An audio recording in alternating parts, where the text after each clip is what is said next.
And we're live.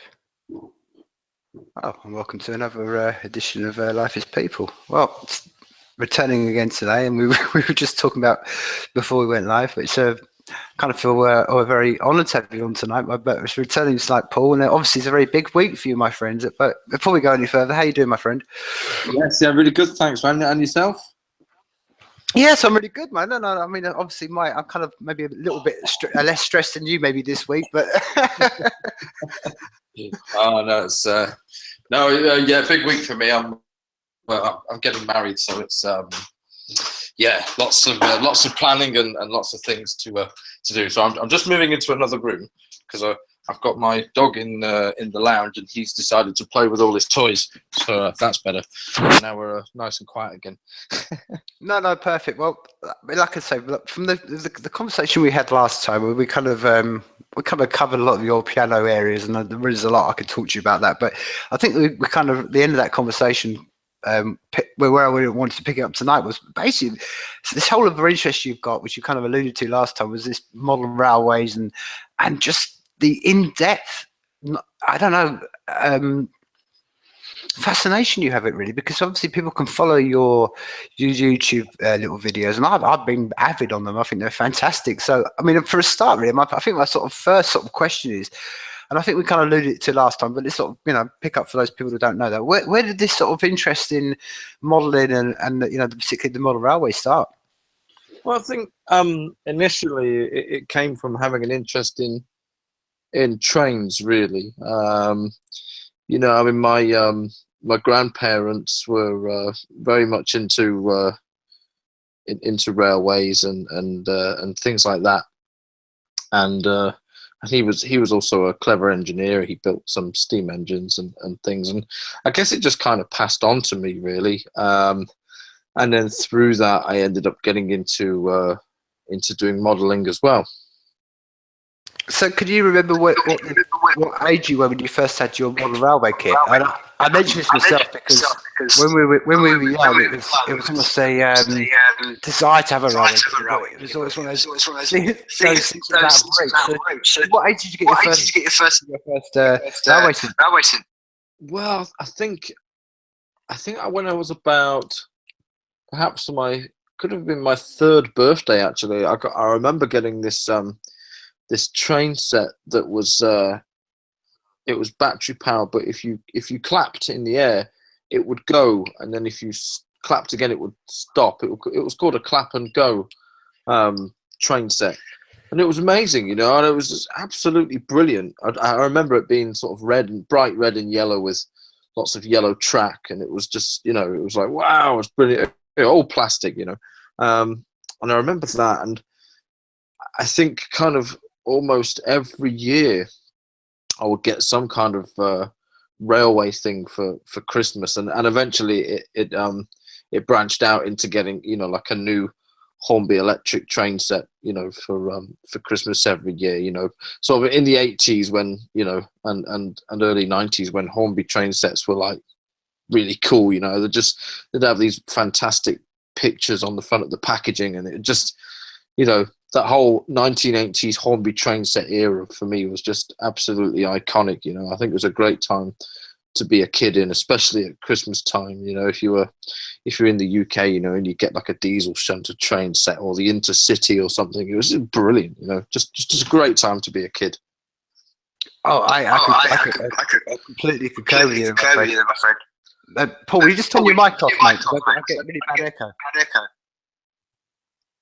If I turn you down a bit, is that better? It's just, if you put you on mute. On mute. Let's try this. Ooh. Top center. Above your icon. Avatar. Is that better? Perfect. No, as I was saying, yeah, but like you said, I think you alluded to there about being the child of when we were, and it's something that I don't know. The older you get, and I don't know if you're in the same position, but you kind of realize how much freedom and how much joy was given from that freedom we had, like you said, of where Christmases were really big things. And I was talking to someone the other day, and they were, for want of a better word, a millennial, and I was just trying to allude to them about how big a thing Christmas was, and it was, you kind of worked all year and hoped that you get something, and like you say, the small things like a leather football, or like you say, if you ever got a train set or just a couple of gauges or a Lego, and they meant so much. And I think it was that, like you said, I mean, you've alluded to it, where your beginnings of this began. But I suppose it must be, I don't know, I've often considered what this must be like now for someone who, with all the distractions they've got, that, I'm put it this way, I'm surprised that the actual modeling and that still exists to anybody under the age of, maybe 30, because I'd imagine they've just been brought up in a world where they've got so many distractions. So I don't really know. I mean, from someone who's, obviously got more interest, I mean, you did allude to last time, but do you think this, I mean, from what you gather, is it just something that's maybe above, people our age, where we're kind of like coming into that second life, and we've got money, and we're like, oh, okay, I've now got the time and the money to fulfill the hobbies I didn't get to fulfill as a child? Or is there more of a, can you sort of see more people under the age of 30? Do you sort of see people that age actually who have an interest in this?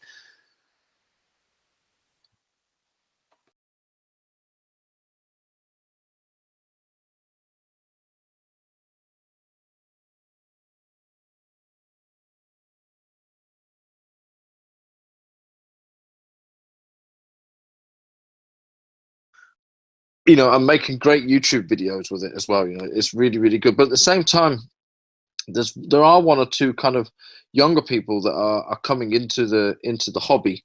So I don't think it's going to completely fade away once our generation is kind of incapable of doing it anymore. I do think that there will be kind of another big surge of young people coming up and doing it. But I mean, the model railways have had to grow with the times as well now, because it's all, you've got a lot of digital stuff now, so you can control your railway now just with your iPhone and your iPad. It's all, I mean, I haven't made that jump yet because it's way too technical for me at the moment, and to be honest with you, I don't have the money to be able to go in and start putting chips in all my locomotives yet, and to go down that road. So, but at some point, I'm pretty sure I will. I like the idea of being able to run an entire railway just off an iPad, including changing all the points and having scheduled trains running around like a proper thing, But I think it is predominantly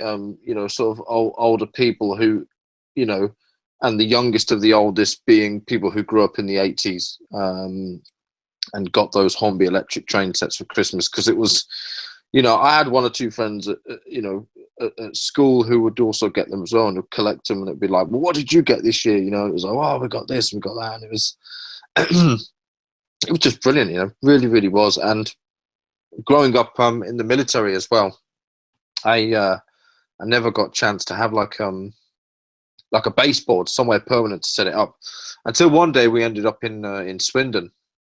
And I remember for Christmas getting the keys to the shed, and my mum and dad had built this whole kind of circle layout in there for me to start building stuff, and it was great. It was absolutely brilliant, And for me, that was a real magical time to be alive and to experience. And I do hope that the younger generation will start seeing this as well, because it's I think it's a great hobby. And you're right with all the distractions. People have got, the whole world is run on an iPad now and an iPhone, and I find that quite quite sad in a way, And I would even myself like to get away from that whole iPad-y Wi-Fi kind of world, But that's one reason I do my trains, because it's just it's keeping the brain going as well in a totally different way. And that's another thing with kids, I mean, I think James May pointed it out that, most kids, he tried to get him to build an Airfix kit at school, and most kids, they struggled. There were some that weren't even interested, but there were some that did. And just that hand-eye coordination and, the whole tactile feeling of building these model kits and things, it's great brain training. It really, really is. Same with Lego, which you touched on earlier. I think Lego is a brilliant thing, fantastic invention. every home should have Lego.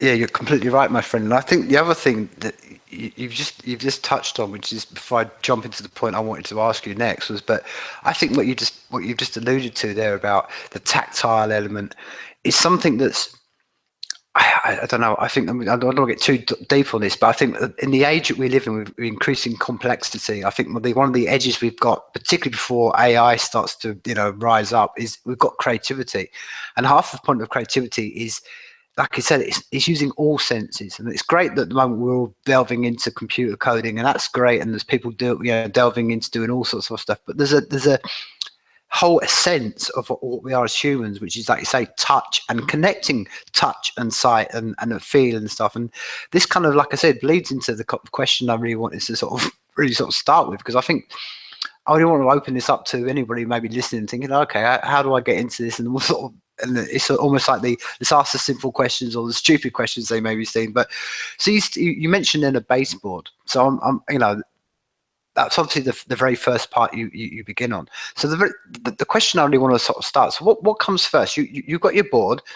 Do you decide then? Okay, I particularly want a scene, and you have like maybe relate this to me being a painter. I'll look at a canvas, and then for whatever process, and I could go, I'll have an image that I'll have, and then it's a case of stage by stage, building and until I get to what I want. Now, the final image might not look like what I had in my head, but it's a kind of almost like a guiding point to where I'm going towards. If you take this onto your model railway, do you have the same principle? Do you have look at a baseboard and think, okay, I see the final scene, I see where the hill's going to be and the village, and I know what time I'm going to set it in, or do you just go, okay, look, this is the restrictions I'm working in, and it all starts to work organically? I think when you talk about restrictions, that's the first kind of key point, really, because it all depends on space. So the space you have will also dictate the scale in which you want to model in, and also how well you can see as well. I mean, there are many different scales out there. You can get something like Pete Waterman, which is like O gauge, which is just really big and chunky, and you can get a lot of detail, and it's great. And and then like the usual kind of double O gauge stuff, which what we all got for Christmas, the Hornby electric train set. But you still need lots and lots of space to have just a loop or a couple of loops to run that. I mean, I personally I got into running N gauge stuff just because it's very, very small, and also I got a frog in my throat. It's very, very small, and you can get a lot of detail in a really small space. So that's normally where I start, and then I tend to think, well, yeah, what period do I want to model, or if it's a particular period at all, or what time of the year. So, I mean, for me, it's always the steam sort of era. But I've left the one I'm doing at the moment slightly open. I could still run some diesel stuff on it, which I do. I've got diesel, a Class 8 diesel shunter, which they had in the 50s. So I can kind of mix it a little bit like that. And I've decided to go with a kind of a summertime theme to it, and yeah. But I mean, in particular, the one I'm doing at the moment, I knew I wanted two loops on it, with one loco going one way and another going the other way, the opposite way. And I wanted to use lots of green, lots of colors, green colors. So not much track, but lots of scenery. So yeah, lots of hillsides and a lake and things like that. I'm just going to get a drink of water. I'll be right back. Sorry.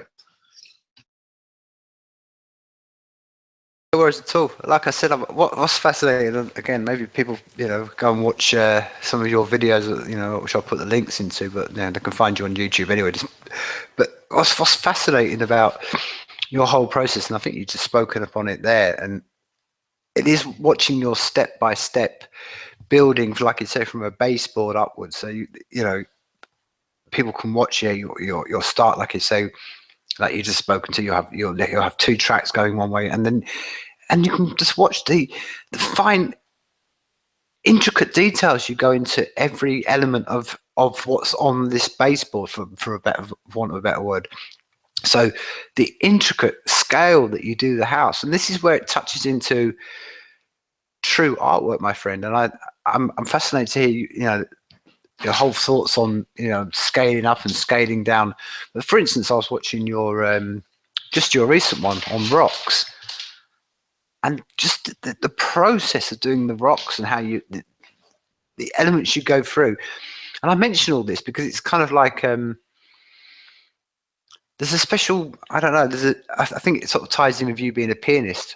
It's a very singular activity you're doing, because I don't know, and I can only allude to, and maybe you can correct me when you when you respond on this to this point, but you're doing all this for essentially yourself. I mean, I'm okay, maybe your family members and closer friends and associates, but you're not doing this for a wide public element.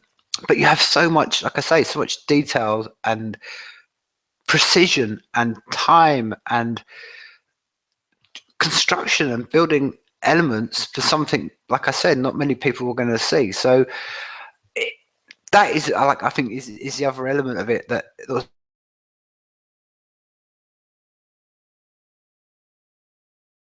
it is, and that always will be, the element of construction of it. And it's, I sent you across a link last night, and it was there's a perfect sort of film and it reminded me of it, of the music of chance, because there is a whole, I don't know, there's almost a Zen side to this stuff, because like I said, you're building and creating something that's very unique to yourself, and you have that, like in all powers of creation, to create any way you like, design it and you want. But what particularly fascinates me as an artist is you're taking this into a 3D scaled element. And that's what I'm saying. When I look at, like, it's when you put your camera up, it's the intricacy, the detail you go into. Like I say, the intricacy into a rock that's maybe that a few people are going to see. That to me is a Zen element. Right. Yeah. Well, yeah. I mean, looking at doing the rocks. I mean, it's the fact that if you can get people to look at a part of the railway or all of it, and people believe it, it's all about. I mean, it's all illusions, because it's not a real thing, but it's all about using tricks and things. But it takes a lot of time to learn how to do these tricks and an experience to do it, like with the rocks. So I would spray, make the rocks out of plaster, and then spray them or stain them, and then do like dry brushing, which brings out all the raised surfaces of the rock, so it just looks more realistic. And yeah, I'd spend an entire day just working on the rocks and getting them look as real as possible. I mean, that's what we're trying to do, really.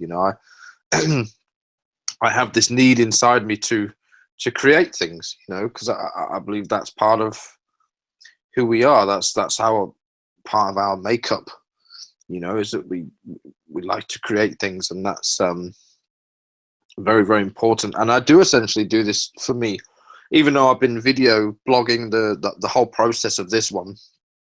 It's also, the reason I'm doing that is so that people can comment and give me some input, because when you work on your own, you only really have yourself to rely on. So I thought, well, maybe opening it out to the internet would also get me some constructive feedback, which is really great. Just ways to improve things, or because other people will see your world totally different, than the way that you do.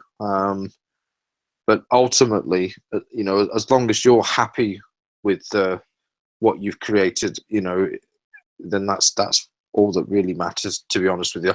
And I love spending, I mean, I've got 4 corners on this railway, so it is, it's a very small layout. It's not like a really big model railway with big sweeping curves and things like that, but trying to get some type of realism in a small space where you've got 2 ovals, it is quite difficult, because you then start going down the lines of it looking like a train set, which is basically everything that you don't want to do when you're trying to create a model railway. So you got to create viewing angles, points where you can look at it and think, wow, that's real, man. That looks like a real thing. And that's what I'm trying to do. So, I mean, I've pretty much completed one corner where there's like a house and a garden, and then you can look up an embankment, and there you got the one of the railway lines coming round on the corner. And I just like sitting watching it. I like the trains running around while I'm working on the layout as well. I find it very, very therapeutic. Very, very therapeutic. Yeah. I can completely imagine, my man. And this sort of goes to the next, sort of like the quick question I was going to ask you on this. So obviously you're talking about, and particularly, and I've got to congratulate. I mean, that the last shot you had on your last vlog, where you had the, like you say, looking up from the house up to the train going past and the railway. It honestly, my friend, it was film quality stuff. It was like, wow, that looks. You wouldn't, we would need to maybe a few touches and just maybe some clouds on the reflection on the windows of the train going past. But it was fantastic. But going on this is, I'm saying, I'm interested on this vein of thought you're going down, because you're talking about the realism and the amount of time you're spending on that. Now, obviously, and again, you've already said you've placed where you're trying to model this in a time period, and you're trying to fit things around this. So when you're going to your realism, will you, for instance, and I was thinking this the other day when I was watching your latest one about rocks, are you specific on, like, okay, if I'm going to be setting this maybe in, I don't know, Wiltshire in England, I'll go, okay, what rocks were around there, and maybe if I'm going to do this in Scotland, what rocks would be there? And the same with trees. And then, for instance, when you're going to be leading this on to, like you said, you're going to put some sheep on, do you take all these things to that nth degree? I mean, do you, like, for instance, when you do carry on to putting people on, would you keep them very specific in and do you actually go to, okay, I want to make sure they're wearing exactly the right kind of clothing for the material, or do you go, yeah, that's just being too generalized? I speak this because from an artist's point of view, because it's that point of, like, where do I stop? I mean, what point do you just walk away and go, oh, okay, I could just carry on, it would drive me into madness? So I'm kind of wondering how much, like you said, when you, particularly around the realism with the rocks and stuff, I mean, do you really take those thoughts into consideration, or do you just try to paint a general picture? I think overall, I actually try and paint a general picture, because it's all about prioritizing what are people really going to be looking at, what are they really going to see. Do you paint two sides of the fence kind of thing? If people are only going to be seeing one side of it, that kind of it's that kind of scenario. And like with the type of rocks that you get, I mean, what I'm trying to do with this one in particular is create kind of different scenes, but like it's from one area, but it's spread out, kind of far away, so perhaps a different district or something, and trying to do that with just using two ovals of track is really, really difficult. So I'm trying to set up the 4 points of the board and everything in the middle as different viewing points. So I will use one type of rock that's in one area. I mean, where I've got the house on the first right-hand corner, the rocks are much lighter. But as the railway progresses towards the hillside and the first lot of tunnels that I've got, the rocks become much darker. So I'm trying to do it so that you've got kind of different things. Perhaps it's raining in one part, so you don't look at it as a whole, kind of like you would do with a bigger model railway. You'd have different scenes, and it's all kind of split up like that. So trying to do that in a really small, on a really small railway that's the challenge I'm trying to get over. I suppose with being really, really precise and specific with things, I'll take it to a certain level. I'll go so far with it, and because you need some kind of continuity in there, and then maybe just to kind of pee off the rivet counters. I'll do something slightly off the wall. I don't mean like put a Tyrannosaurus Rex in it or anything, but I mean just like I'll do just something a bit different. I mean, I've got on some of my wagons, I've got my I managed to get some decals of my album covers and things, you know. So I've got I'm advertising my own music on the side of some of my wagons, you know. So, I mean, that's a little bit, you know, could be a little bit pretentious and a little bit self-indulgent, but the thing is, that's exactly what it is, you know. I think when I'm creating this, it is total self-indulgence. So if I like it, that's kind of all that matters really with that.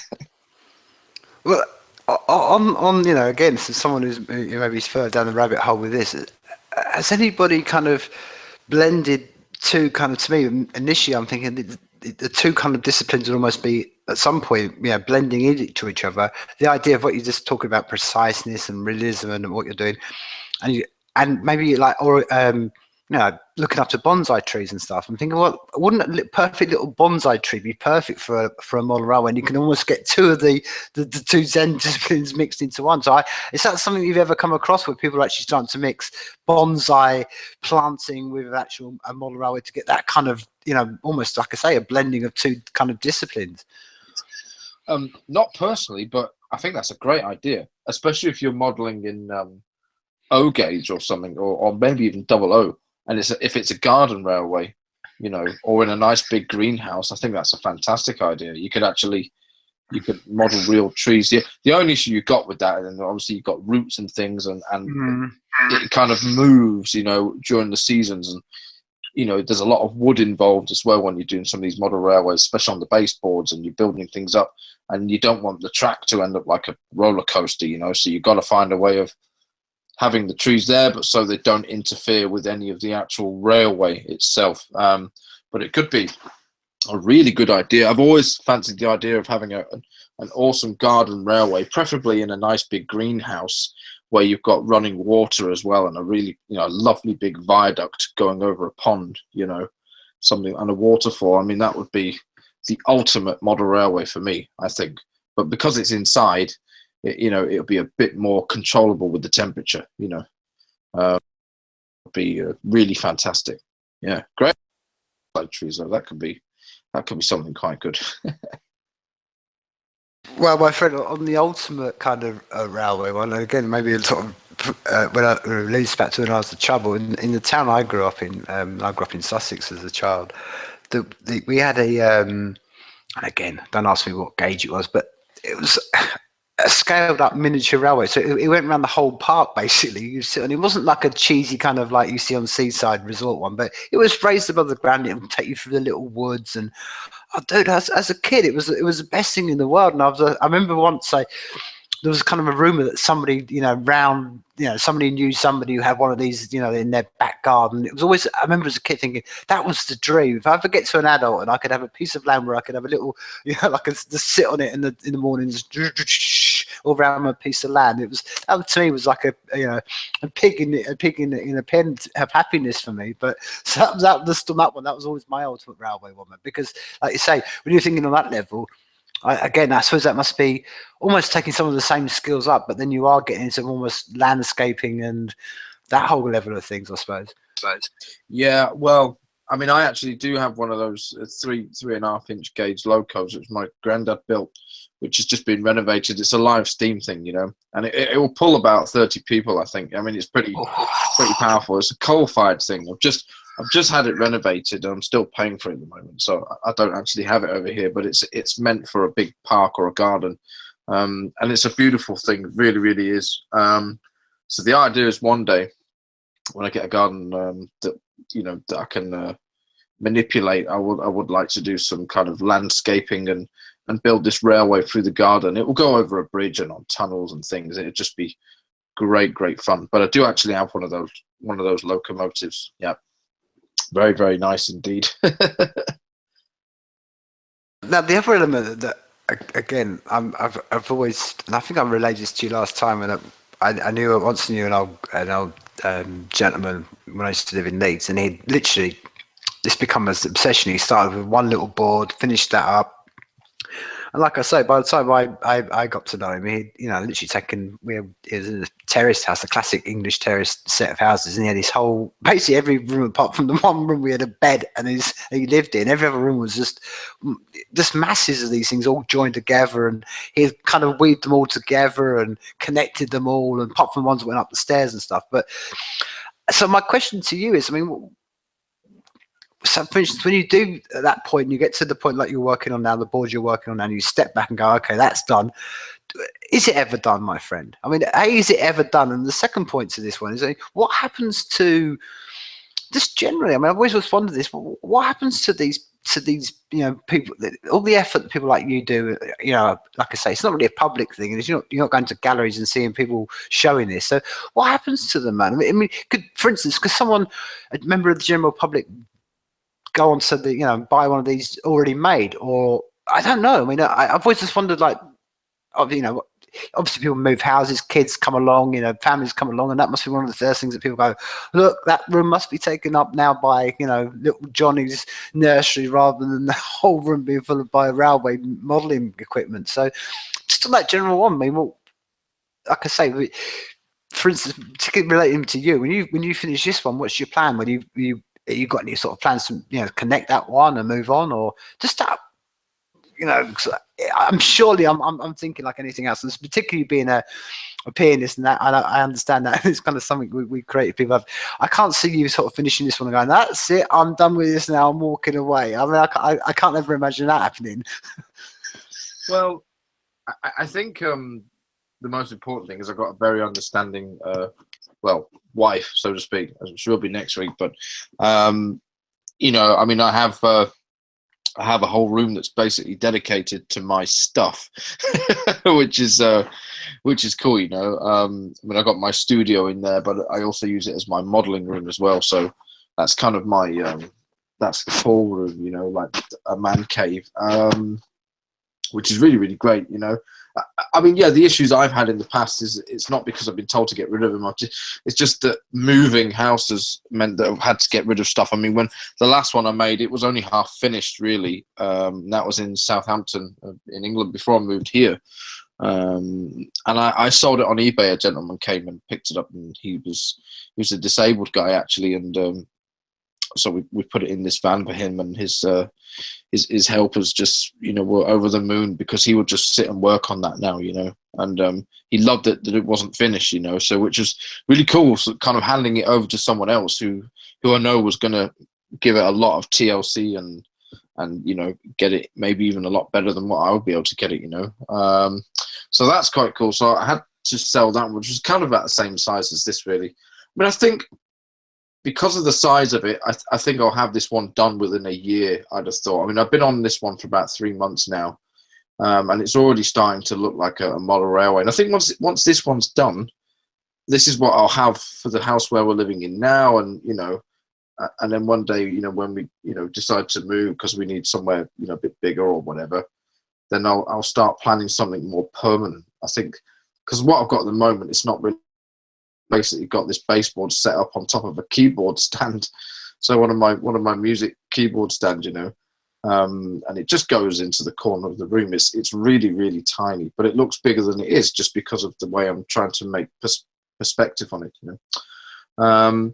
So yeah, I mean, you know, I will keep that and maybe have that as you know, some kind of display thing somewhere else, you know, or donate it to a railway museum or something, you know. It's always cool because it's still like a piece of artwork, you know. There's some great railway museums here in Denmark. There's one really big one in the main town here, and, you know, maybe I'll have it on, you know, they can have it on display for a bit there or something. I'm totally open to anything really regarding that. But what I do know is that one day I have my dream to build an ultimate kind of end gauge railway, you know, in a room. So it just runs, I'll be standing in the middle of it, and it'll run all the way around the room, you know, but it'll have lots of different scenes, and it'll just be, yeah, it'll just be awesome. And that will be the project to me that will be never finished, you know. I'll be working on that until I can no longer use my hands, you know. So I think that'll be that's that'll be the ultimate thing for me, really. Yeah. I was just thinking it was quite amusing, really. I was just picturing that in my head, like you're slaving away as an old man to the day you die, building this model railway, and there's just hordes of people outside saying, "Where's the coast music? Where's the piano music? We want the piano, we want the piano." You're like, no. So I just think it's just, like you say, it's an obsession, I suppose. It never knows any ending. But but going right back to the very beginning of it, and again, I'm sure people can go out there and do their own research and stuff like this, but from someone, and again, who's coming along and maybe, for the very first time, what would be the tips and recommendations you have? And I say this because, again, anyone jump into any area, they can go online and they're just bombarded with like, buy this and buy this, and it's all like you're just getting pitches and sales from everybody else, and it's one of the experiences you go through that like any experience, you're like, no, don't avoid all that stuff. That's just a cheap, nasty version, or go with this or do this. So what would be maybe the 3 or 4 or just the main kind of piece of advice you've kind of learned from what you've been doing that you've maybe given to anybody that's starting off on this whole journey from this moment onwards? Well, unfortunately, from my own experience, there's some great guys out there, and women as well, on YouTube that are building great models and explaining things along the way, a bit like what I'm trying to do with my video. I follow a guy called Simon Shed, and it's absolutely brilliant, and he explains, he's not been into N-gauge railways that long, but he's basically he's on his second layout now, and he's video blogged the entire thing. I mean, this guy's got thousands of subscribers now, but you watch him and he's a really humble guy, and he just explains each little thing, and he explains how he's made it, the mistakes he's made, and he shows you it all. And the good thing about that is that you can learn from other people's mistakes. And because you've got a guy kind of doing the most technical thing. I mean, he's building a digital layout, all running from his iPad, and that's kind of where it's at the moment in terms of doing that. So you can take what you want from that, really. And I would kind of do that to anyone, really. I'd go online, look on YouTube, and look at people like Simon Shed doing these video blogs. And you could see exactly how he started out, why he went into doing N-gauge modeling and things like that, and the pros and cons of it. And, there's also people doing it for the other gauges as well, but that one in particular is what works for me. And I found him really inspiring, and just, you can see the way he's done things. And there's, the fact that I watch them also shows me ways that I would also not do things, So I think, I like how he's done it, but I don't like the result. So I would slightly change it and kind of doctor it towards how I would want it to be, or how to look.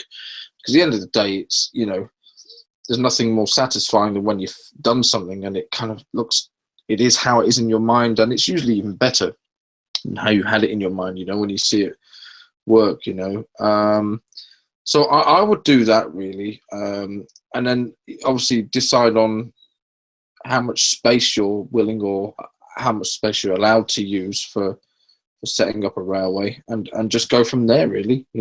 If you've got kids that want to get involved, maybe it's worth going a gauge up, like 00 gauge. It's a bit more chunkier, because N gauge is very, very tiny, and there's lots of tiny fragile parts and things like that, and they don't work well in big hands, and especially child hands, where they just squeeze them, and so it's all very, very delicate, and each locomotive is worth like 100+ pounds,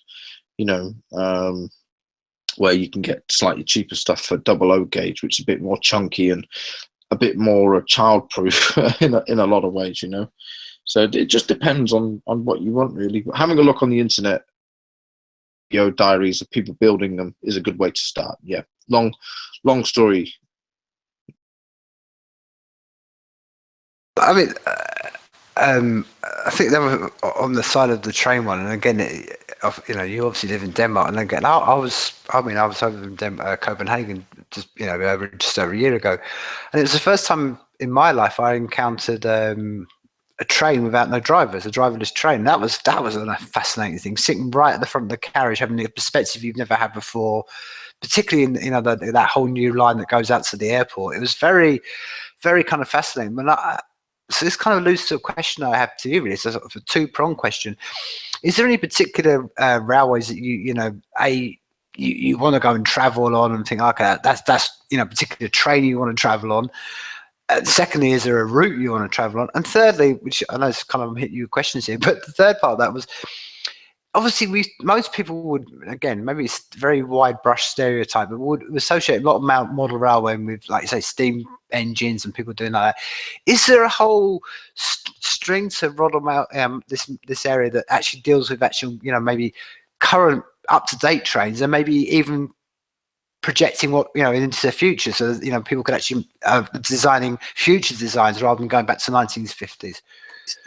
Yeah, there's loads of people doing anything like even from like the 80s and then up even to now, and I think there are people doing sort of more futuristic stuff.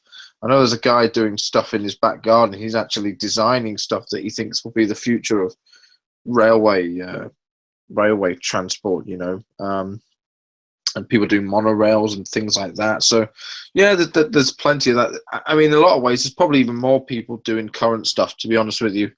The steam engine stuff is a bit more of a you got to be really into it, and most people that that I've seen on the internet, they're kind of like doing all the high speed train stuff and the more kind of diesely stuff as well, which is fine. That's what works for them, I wouldn't mind a few kind of diesely, extra diesel things. I was thinking of getting an Intercity 125 actually for my layout, because even though I'm kind of modelling the steam era, I've left it a little bit open by being a bit ambiguous with some of the building work and stuff, so that it's not quite you can't quite figure out what time it's in. So I can always run, some more modern stuff as well if I decided that I want to do that on it. So, but yeah, there's plenty of people doing that. Sorry, man, the other parts of it, is there a particular railway route right now, or particular train you'd actually like to go on? I actually wouldn't mind doing some of the Swiss stuff, going on the Swiss railway up and down the mountains. That sounds like a lot of fun. Eating nice food and just doing that for a few days. That'll be good. Other than that, I just enjoy visiting old steam lines, in the UK, because the UK is kind of it's my favourite place to model. And there's a few in Wales that I'd like to go and visit and take a trip around there, and some in Scotland as well. There's loads. I mean, where I live, there's also an old railway here, which is which is run on at weekends, and during the weekdays, I just walking up and down the track. I take the dog for a walk on the track, and it's great. It just goes on for miles and miles, but it's an old railway track. But I've still not actually ridden on the train here yet. So, but yeah, I would. The Swiss one sounds like it would be a lot of fun. Yeah. Well, I don't know, but there's a beautiful one in England, which is the Leeds to Carlisle route, and obviously the Settle to Carlisle route is what everyone knows about. But recently, in the last couple of years, in the summer they've been opening it up to steam trains. You can actually catch a steam train all the way from Leeds to Carlisle, all the way through that route, through the up through the back of the Pennines. And dude, I haven't done it on the steam train. I've done it on the slow train, but that for the route is absolutely magnificent. And I can imagine in a steam train that would just be, I don't know, I think it's one of those things that maybe we're speaking, like you said, we're speaking a kind of a language that not many people understand, but unless you've been on a steam train, there's nothing. I mean, it's not the motion of carrying forward. There's actually something viscerally different as a human to actually traveling on a steam train to traveling on a diesel or a electric or any other kind of form of transport. It hits you on every, which we alluded to earlier on every sort of sense. So, like I say, when you match that with a beautiful part of England, particularly, which is the route from from the back of the Pennines from Celtic to Carlisle, it's just you kind of being hit by everything, the beauty around you, the bleakness of the countryside, everything. It's just a magnificent railway trip. And like I said, there's like the ones in Wales as well. But have you actually been on the Leeds to the Settler Carlisle route? No, I'm not actually, but I'd certainly like to. And you're right, about the traveling on a steam engine. It's got more of this romantic image to it, and on top of that, obviously it doesn't go quite so fast usually, as so you get to see more of the countryside. It's a total different experience. You're kind of more in contact with the rails, I'd like to put it, and then you got the smells as well, and the sound. You got the sound. It's just a completely different experience. Whereas just going on more modern trains, you get in, you're there in like a few minutes, you get off again. It's a lot more. But I just find it a lot more boring. I mean, I still love traveling on trains, but there's something just that bit more special when it's a steam hauled train. Yeah, but yeah, I'd certainly like to do that route. There's many that I would like to do. But it's you have to dedicate time to do it, obviously, because living in another country, it's I'm not often in England for holidays, so it's I have to kind of pick and choose which ones I do. I mean, the most recent one I did was it was Alresford, I think, on the Watercress line down in the south, and that was lovely. Really, really nice. Some gorgeous locomotives there, and you can take a pit stop at some of the sheds and look around all the locos they've got there, and it's just great. That's another thing I enjoyed doing, actually, is looking around the sheds, just looking at giant spanners and bolts and nuts and things. It's just brilliant. It's just that whole era is just so it's just so well defined by all that stuff, hard work, grease and sweat and blood, and it's just there's something about it that's that appeals to me and people like me and you, and yeah, I'm just very glad that people are out there keeping it alive. Equally, my friend. I mean, like you said, there's a deep, for want of a better word, and I'm not keen on the word myself, but it is deep romanticism. I mean, it's particularly when you go to, like I say, I've been fortunate to be going to India, and that man, you see some old school locomotives there, and again that's a whole different experience to riding on one train in India, particularly in some of the parts where they just cram them on, and people know the image I'm talking about.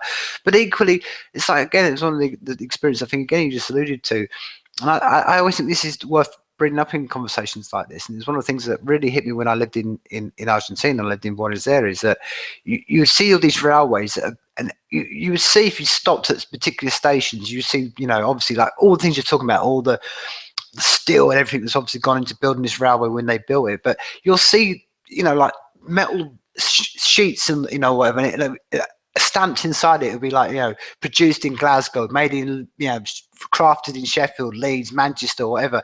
And you think, all that hidden side of the story of all this, while people are sitting there complaining about their train journeys, but all the man work, and I mean man work, that went into that, back-breaking, slaving people that spent hours and hours and hours and days of their life just slogging to build something that, again, I'm not being funny, but a lot of the First World, we go, the price of train tickets. You think, come on, man. A lot of people broke their backs quite literally to build this stuff. And I think it's one of them fascinations about what the railways did. And it's kind of an unknown, kind of untapped resource about the world, that it did kind of break a lot of the barriers of cultures. The only reason that anybody was down in South America wasn't for any other reasons to build the railways. And that brought football, and it brought communities, and it brought Swedes coming into contact with Italians, coming into contact with, it was just the boiling point of everything, and it all built around these railways. That it kind of, again, it's almost like a forgotten history of the world, really, that how much of the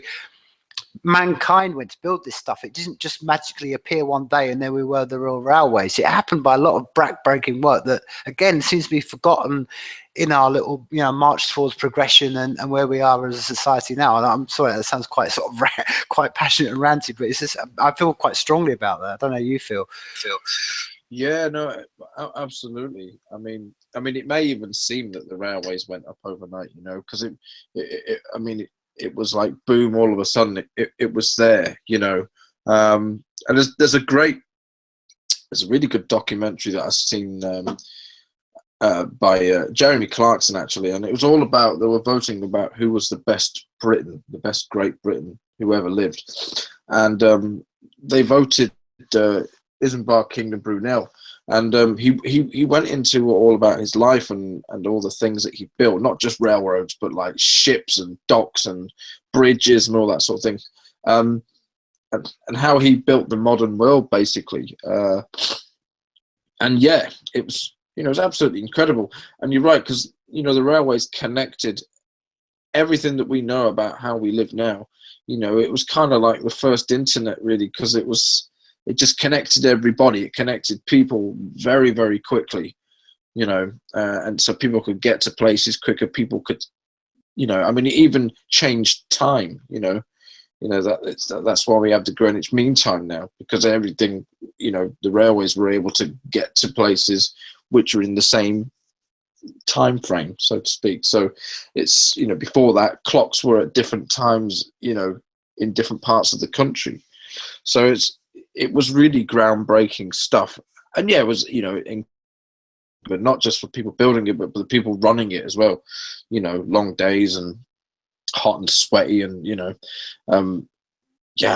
some people, sort of saw steam locomotives as kind of, spawn of Satan, really. But it's, it's just one of those things when you look at it from an outside perspective and you just think, wow, just living, breathing fireballs, hurling down the track at 100 miles an hour. Just absolutely brilliant, and I love that whole image of that happening. It's like these dragons on wheels. It's just wow, amazing. And they made it work, out of water and fire.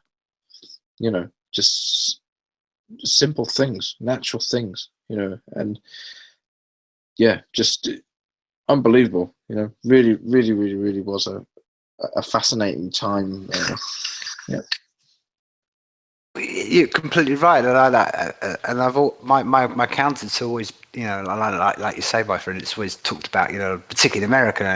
It was the railroads that that marched across America and stuff. But my counter to all that is like, well, if you go to countries that haven't got railways. I mean, like I say, I lived in South America, and Argentina's got it because what we like what's described. But you go to like Paraguay or Bolivia, and they're like, "Oh man, we would love a railway." Do you know what I mean?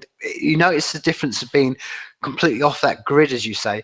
And equally, my other counter to it has always been is, if you don't have railways, you have roads, and I think that half the problems in our world are caused by roads. Not only by the actual, just because you build a road, more cars will get on it, but it's all the other things. It means it's the easy progression of humans to travel, and I don't know. There's benefits and ups and downs of things, but you can sort of see why back in the day they went, well, actually, let's get railways going, because they are the most clean, efficient way of getting humans from A to B without having to do all the bad things that come along with roads. And again, it's one of those things.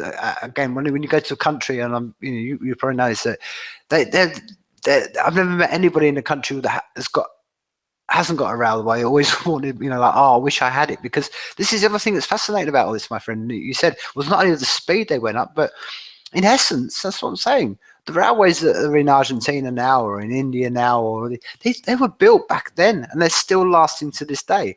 And people think, oh, what's so special about that? I go, how much of what we're building now will even last 50 years, let alone 100, 200 years? Yeah, no, absolutely. And also the ironic side of that is that those old steam railways were they were incredibly dirty, but quite often they were inefficient as well. So you know, but that's part for me was the beauty of it. It was the imperfection of it, you know. And they were expensive as well, really expensive to run, you know, because of coal. And so that's why the steam railways in Denmark didn't last that long, you know, because all coal had to be imported. There's no coal here because there's no hills. There's you know, there's no mines. There's no way to get coal here, or it all had to be imported in. So it was very expensive.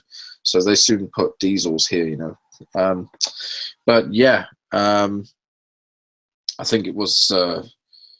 They were very, very expensive to run, and I think going on to what you're saying about how, you know, they lasted and how things wouldn't last the same. I'm also, one thing I love about the Victorian era was that a lot of the, well, especially in the UK, is that the buildings and everything that was, you know, surrounded and involved within the railway was a lot more. It had a fantastic beauty about it, so it was a lot more elegant, you know. Especially when you look at a lot of the Brunel design stuff and all the GWR stuff, the Great Western Railway stuff. It just has a fantastic stamp on it that says I'm from this era, and it was gorgeous, and it's artwork, you know. And that's what I find fascinating about it. But it wasn't just artwork; it was also artwork that stood the test of time, you know, because it's still standing today, loud and proud and really, really strong. And you look at structures today; it's all functional, it's all, you know, and that's it. You know, there is some beautiful things. I mean, Denmark's got a couple of lovely big bridges here, which are very, very simple, functional, but they look really cool as well. But nothing like the old Victorian bridges, you know. You know, like the ones, obviously, you've got the ones in Scotland. You know, they've got some fantastic bridges there. You know, look at the Forth Bridge, and it's just like, wow. You know, or the one, you know, in Cornwall, the Prince Albert Bridge. You know, the Brunel one, you know, just fantastic. You know, it just looks like a giant monster, you know, with looks like a giant Loch Ness monster going over the over the river. You know, it just looks fantastic. Still standing, you know, even when people would say, that won't be there, you know, in 100 years time. Or the Clifton Suspension Bridge, you know, it's just brilliant. You know, and again, you go to Wales, you go over the Menai Straits, and you got the Thomas Telford Bridge there. You know, going over the straits, and it's fantastic. And you can even see the horses and carts going over it. You know, when it was first built, you can just see that in your head. And now, and people and stuff, and it's still there, going strong, and it looks absolutely brilliant. You know, really does. I completely, my friend. I'd even take that a step further. Even some of the stations, my friend. I mean, Glasgow station's a perfect example. Built, you know, like I say, in that Victorian time, and it not only is it, like I say, is it functional. It's sturdy. And there's that element of beauty. And you think, like, this is a pinnacle. And then you go and see some of the monstrosities they built at these new stations. You think, I'm not one for, hey, I'm very much a person about, you know, we progress as a human species, and I'm not one for, like, you know, nostalgia and it's all, you know, no, because, but equally, there's that element of, like you say, there was a pride of that. I think that's a stamp about particularly Victorians. They had that very much a pride in what they did. It wasn't just a functionality, but it, you know, it was a making it look, and there was a pride to it. There was a pride to making it last the length of time, making it look as it was, making it. Particularly, like I say, that's why I relate to stations. They were meant to be, they understood that this is where people are going to confine, they're going to meet. So we need to make this functional, practical, but equally make it aesthetically nice so people can appreciate it. And it's the first place, it's the first thing they're going to see when they come to a new city like Glasgow. And it's hilarious, really, because Glasgow's a perfect example where you come into the station, and as you're coming in from every angle, and I've done it from every angle, you just go through the worst shitty parts of the city, getting graffiti and smashed windows, and you arrive in this gorgeous station, and it's like, oh, okay, so it's almost a perfect example of what we're talking about. Something that was made that while ago can still have the aesthetic beauty and the functionality, but all the things surrounding it that were built in the 60s and the 30s are all just falling apart and left to rack and ruin. Yeah, no, I mean, Glasgow station's a prime example. You know, just a gorgeous station, lovely roof, and you know, all all the lovely like the ironwork and stuff that's coming from from going down to the side into the brickwork. It really is lovely. Stations are definitely a big part of it. And Brunel was responsible for a lot of that. With the Temple Meads and Paddington and that. I mean, it's just incredible. It really, really is, and that to me is what defines. It's what makes me want to model this, because I just love the design of it. I find a lot of beauty in it, even though it also defines an extremely hardworking and dangerous age. I mean, all the people from Ireland, the navvies that built those roads as well, blasting out sides of rock and hillside and that, very, very dangerous and very hard work, and they were, they were used, they were very badly paid, and they were, it was, you had to have pretty thick skin to be a navvy, but they did it, and they built it, and the rich got rich and the poorer got poorer. Well, you know how it is, that's this, it's just kind of the way it was. And in some ways, it still is today. You got the labourers, and then the rich people designing it. Although there's something different, now about all this modern structure. It just, maybe it is some form of progression, but I just don't find it as appealing. But maybe people in the day, when they were in the Victorian era, didn't find the modern stuff as appealing either. I mean, Jeremy Clarkson puts it really, really good. Other countries had horse and cart, and the UK had the Starship Enterprise, because of all the modern technology that we had that was coming from people like Brunel. Just a fascinating way to look at it. Yeah, and on that, my friend, I think again, it's nuance as well. I mean, like you say, the rich get richer, but the poor got poor. But that's the whole point. But you can argue, I think this is on the back of trains. It maybe dragged everybody on a general one to a better place. And this is one of the things that I think this always relates to this. Is I think half the reason why we got to where we are, particularly we're fortunate to live in the parts of the world we are, was because of the backs of this. Because it did drag. That wasn't called the Industrial Revolution for nothing. It was a revolution, and it was industrial, and it did change, and it drove us so far, ahead of everything. That's why we had the advancement of technology and stuff, and it did, and that has been the beauty of all this stuff, and that's what I love about Brunel and all that time. There's that age when people could almost be entrepreneurial, and they could be expressing stuff, and they didn't have to go through regulations and governments and who's in it and all that kind of stuff. They could just go out and, by the wheels of their own intent, and build stuff that for the better of it or for the worse of it was to drag us from, like you say, from the horse and cart into an age of trains and future progression, for all its good and all its bad. But I've always sort of thought, whenever and that's what I'm saying about, I don't like to be romantic about it, because the whole idea of like, well, it wouldn't be better without all this. And I think no, we needed. It's good that we have the progression, and I think, as I said before, to me, trains and railways, even right now, are the height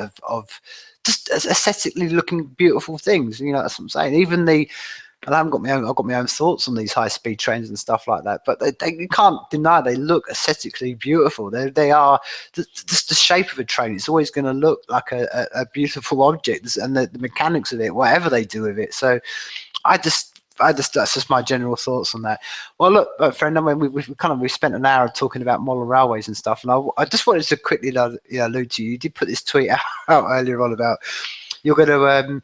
Well, you alluded to sort of writing some, maybe put some words down about your time in Coast. So, I sort of feel like I need this conversation without kind of asking you about, maybe to allude on that a bit more, because you did put that out as a kind of a fascinating tweet this morning. So, tell us more, my friend. Oh, yeah, thanks. Well, basically, I've been, kind of since day one, I've been keeping a kind of like a diary of events that have happened with, Coast, really, and the last 10 years, basically. And it kind of occurred to me today, I was looking through it, I'm kind of almost at the end of the era that I wanted to write about, and I've been thinking about calling it How Not to Be a Rock Star, because it's there's so many Spinal Tap moments within within this, and there's lots of things that lots of people don't know about, and I think it's going to be really quite funny. So it's it's basically just a diary of how we went from here to here to here to here to here, and all the things that happened along the way. And I think it's going to be quite surprising to a lot of people, because even though we were, a band that have been able to do stuff, there's been a lot of horror stories in there as well, and some quite funny things as well. People that are, perhaps a little bit shocking, So I kind of wanted to just, I've been writing it down so I didn't forget it, basically. And it was a couple of years ago I actually thought maybe I should actually put this down in some kind of published format, So I've been basically just getting all the facts down, and then I'll just, I'll get it edited and make it kind of, because I'm not really a writer in that respect. I write songs and stuff, but I'm not a writer, and I'm certainly not an academic when it comes to, putting pen to paper. So it will need a professional, one or two professional eyes over it, and then I'm probably going to have to take it to a lawyer as well, just to make sure that whatever's in there isn't going to put me in a courtroom somewhere.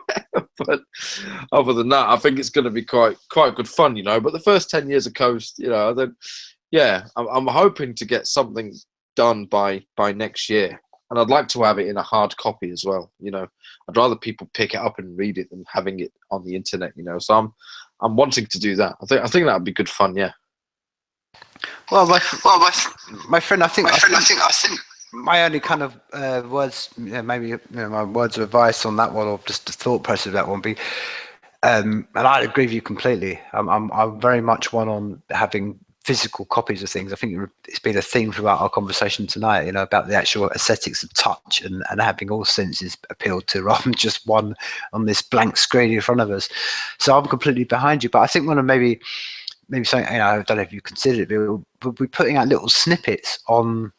And again, things that, I'm going to allude to, but, there's platforms where you could put your little snippets of your work out. And the great thing about that is it's almost, as you understand being an entertainer as much as you are a composer of music, that it gives people a bit of snippets, but equally it alludes to what you just said then about people can critique it. And it's a way of, from somebody who's done, I've been, writing for quite a few years, it's a really good way of getting people to, like I say, critique your stuff without having to put whole chunks out, and you can just put snippets out. So it has a double, almost like a win-win function. So maybe it's something for you to consider, but that's up to you anyway.